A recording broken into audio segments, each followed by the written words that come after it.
Is the Delaware Beach housing market about to crash? Well, that's the question that we keep hearing, and we understand why some folks are worried. Home inventory here in Coastal Delaware has increased an astonishing 19% year over year. Homes are sitting on the market for a little bit longer, and sellers are starting to cut prices left and right. And those crazy bidding wars that we saw a few years ago are pretty much all but gone. But here's the deal. I've watched thousands of homes sell, and what's really happening is a little bit more complicated than just what the headlines are saying. This isn't just about whether or not prices will go up or down by a little bit. This is protecting your biggest investment in a changing market and the steps that you should be taking. In the next 10 minutes, we're going to show you what the data actually says, which neighborhoods are really at risk, and why a collapse might not be the thing that you need to worry about. So let's go ahead and let's dive in. First, let's break down why everyone's freaking out. There are definitely things changing in our market right now that we did not see just a few years ago, and the biggest red flag is probably the inventory. We have way more homes for sale right now than this same time last year. And as I mentioned at the start, inventory here in Coastal Delaware is up roughly 19% since this same time last year, which is a pretty large percentage change. Although it is important to note that we were still at historic lows last year, so it's a big percentage change, but that really only translates into about 300 additional homes on the market, which isn't as large of number as it sounds when we say that inventory is up by 19%. However, more homes on the market means that buyers have more choices and sellers definitely have some less power. Now, supply and demand principles kick in, and ultimately prices have pretty much flatlined year over year. Now, on top of that, homes are taking longer to sell. In Sussex County, where we're located, homes now sit on the market for about an average of 65 days prior to going under contract, which is way up from last year's roughly 35 to 40 day average. Now, these trends are hitting some neighborhoods much harder than others, and later on, I'll show you exactly which types of properties are getting hit the worst, including one segment where prices have actually dropped quite a bit in the last year. Now, I want you to think back to 2021 when the housing market was going crazy and houses were going under contract in a weekend. Those days are pretty much over. Price cuts are much more common now, and about 31% of listings across the entire state had a price drop in the month of August. Now, that's almost 1 in 3 sellers slashing their asking price. However, that is only slightly up from last year where we had a 30% decrease in prices. So despite the doom and gloom you may have heard, it is not that crazy of an increase year over year. Now, when we look at mortgage rates, they are sitting right around the mid to low 6% range. And for a lot of people, that means they can afford much less home than they could have just a few years ago. And when you add all of these things up, more inventory, longer selling times, tons of price cuts, and high rates, it's no wonder the news has been making a lot of people pretty darn nervous. But here's where things get really interesting. Despite all of these warning signs, prices aren't actually falling off a cliff. In fact, in many of our areas, they're flat or even slightly up from last year, and that's just simply not what a collapse would look like. Now, let's look at the actual numbers to see what they're really showing about the market and how they may impact your decisions. When we dig into the real numbers on home values, the story gets a little bit more interesting than just what the national headlines are saying. Now, the median sale price in Coastal Delaware recently hit $429,900 when accounting for all different property types,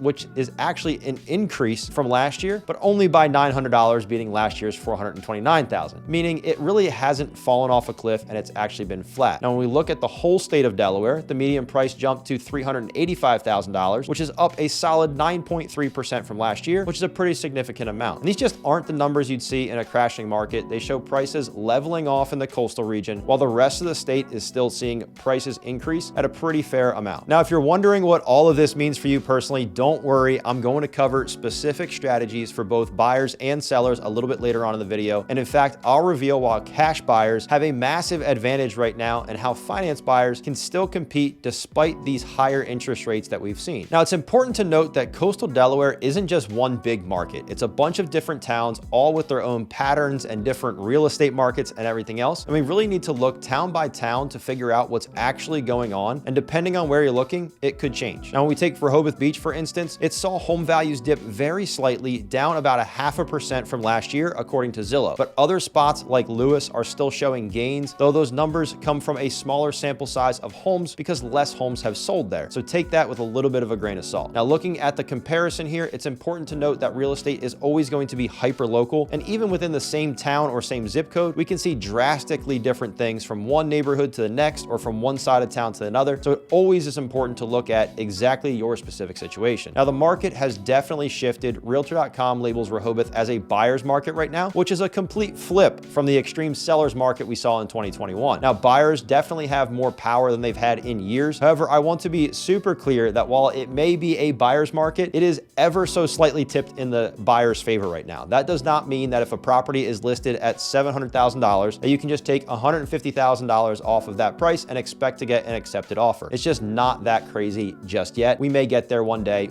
time will tell. But something that's really interesting about coastal Delaware and our market here that makes us a little bit different from a lot of other markets across the country is our buyer pool and what is driving them. Sussex County has tons of retirees and second home buyers, and our growth comes mainly from people moving here and relocating here, not from births. So what we're talking about is people from Pennsylvania, New Jersey, New York, Maryland, New England, all of those places that are looking for beach living and tax breaks that they can experience here in Delaware. Now, these people are often bringing serious cash with them from selling their homes in more expensive markets or homes that they've lived in for the last 30 years. And we see it all the time. Those people are cashing out of higher priced homes up north to buy similar or better homes here for less money. I think I'd be remiss if I didn't mention the taxes, and Delaware's perks are still huge draws. We have no state sales tax. We've got exemptions on tax on Social Security, and our property taxes are super low compared to our neighboring states and honestly most of the United States. And these basics aren't changing anytime soon. And as long as New York and New Jersey and those other states keep taxing their people the way they do, we will continue seeing a steady stream of people moving here. So when we put all of that together, you can see why coastal Delaware doesn't act like some of the major cities that have seen sharp declines in pricing either this year or last year. Our demand isn't necessarily built on speculation or because of massive job growth. It's driven by lifestyle choices, retirement plans, tax benefits, things that have real staying power over time. And again, as long as our neighboring states keep taxing the people the way they do, we're going to continue seeing growth. And by the way, if we haven't met yet, my name is Matt Lunden. I'm a local real estate agent, and my family has been part of coastal Delaware for over 40 years. My team and I help people navigate the beach real estate market. So whether you are buying your dream home or you're looking to sell your home to move on to the next chapter of your life, if you've been getting value from this breakdown, do me a favor and hit that subscribe button down below. We share new content each and every week with things like market insights, neighborhood tours, and insider tips that you will not see anywhere else. If you've taken some value away, just do us a favor and hit that subscribe button so we know we're doing a good job on the channel. Now, all this talk about changes in the market conditions and what we are seeing leads us to a pretty important question though. If the market overall is stable, are there specific segments that might be in more trouble than others? So let's take a closer look at who's feeling the heat right now, because there's certainly one demographic that is feeling it the most. Again, not all homes are experiencing the market the same way. Some types of properties are definitely struggling a little bit more than others, and townhomes and those attached properties now take about 49 days to sell, which is up significantly from just about 32 days last year. The builders who got used to selling everything instantly during the pandemic are now facing a reality check, and many of them are going through some layoffs now that homes are taking a little bit longer to sell. Nationwide, we just have seen the builder incentives hit their highest point in history as builders continue to try and move inventory. Again, it's important to note that this is not every builder, there's not some big, huge cliff that they're falling off of, and not every builder is experiencing the same level of downward pressure. Some are selling faster than ever and have actually increased their prices steadily throughout the year. So it's important to just know, if you're looking at builders, which is which and what's going on with each individual one. Now, if you're selling a home right now, you've got to be super smart with pricing. Homes that are priced right still sell, and they sell quickly, but that crazy let's try for an extra 50,000 or 100,000 strategy that we had from 2021, that's just going to lead to your home sitting on the market for months and ultimately selling for way less money than if you had priced it right from the start. And we've mentioned it in videos here on the channel previously, but pricing correctly from the start is probably the most important thing to do as a seller, and it matters more right now than it has in the last 4 years. When we flip and look at the buyers who need mortgage financing, with rates still again hovering between that 6 to 6.5% range, buying power is way down compared to the initial post-pandemic market that we saw in 21 and 22. And someone who qualified for a $600,000 loan at 3% might only get approved for a $450,000 loan today with the same income level. We've had many clients tell us that they would consider selling their homes, but they could no longer afford the same location anymore because of where interest rates have gotten to. So instead, they are staying put, even if the home doesn't fulfill 100% of what they need anymore. Now, this dichotomy creates a weird kind of split in the market. Again, cash buyers and folks with huge down payments can be a little bit more aggressive with their offers because they don't really care what the rates are. But the buyers that need maximum financing, they're able to afford a lot less than they could have just a few short years ago, and that has many choosing to sit on the sidelines until something changes. And now for probably probably what you're wondering.